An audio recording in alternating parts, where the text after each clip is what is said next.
First there was crime, then we made it cyber, but now it's automated. Beautiful.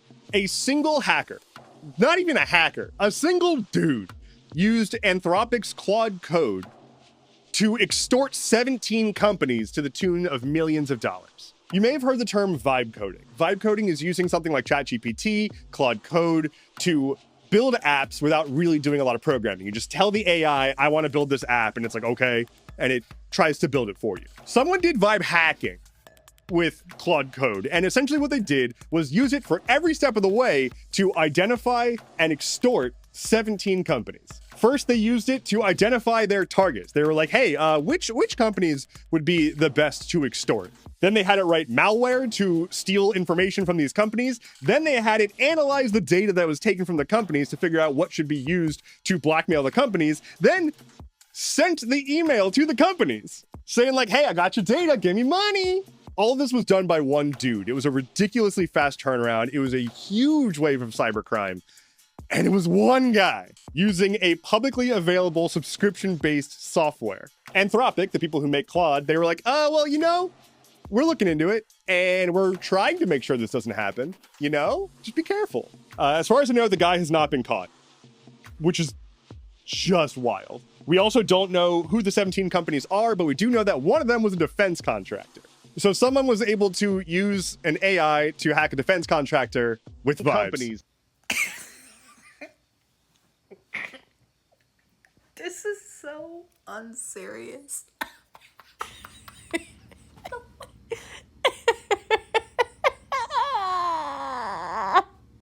Dog, this place isn't real. I can't. What do you... I will be shocked if it even gets that far.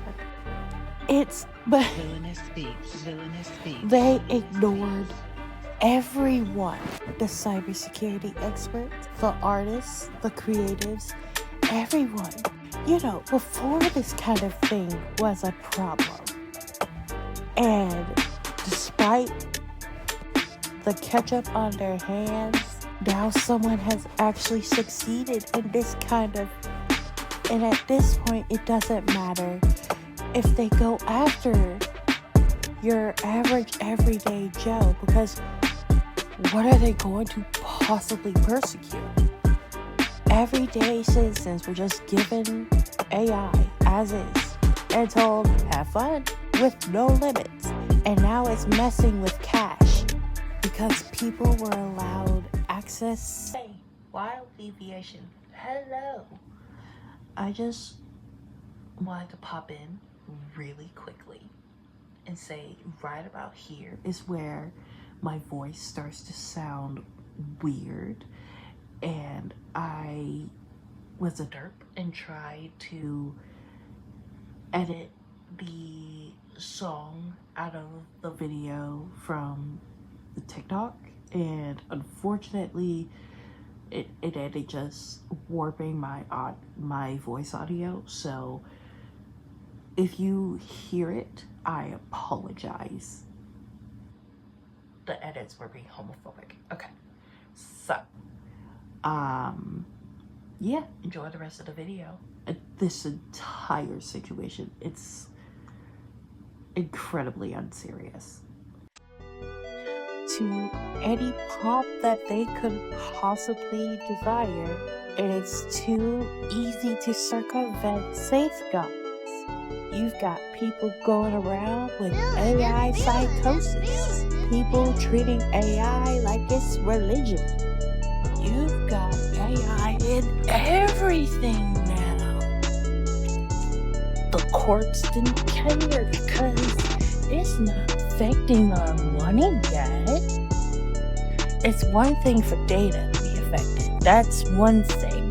But now it's cash, the green, the kush, the Mario coins, if you will. AI has become a liability because the only people losing is AI company. I give it 48 hours. 48 hours. Just a random ass guess before you've got people demanding AI regulations or the takedown of these companies because people aren't going to invest in something like AI and would rather turn to ordinary people for the jobs they need. If the everyday average Joe could just enroll very live, allegedly. And at this point, the ultimate responsibility falls on the creators of the AI's use. We can't give someone that much power and gotta step something like this to the third. That's the how this works. Maybe they'll listen more.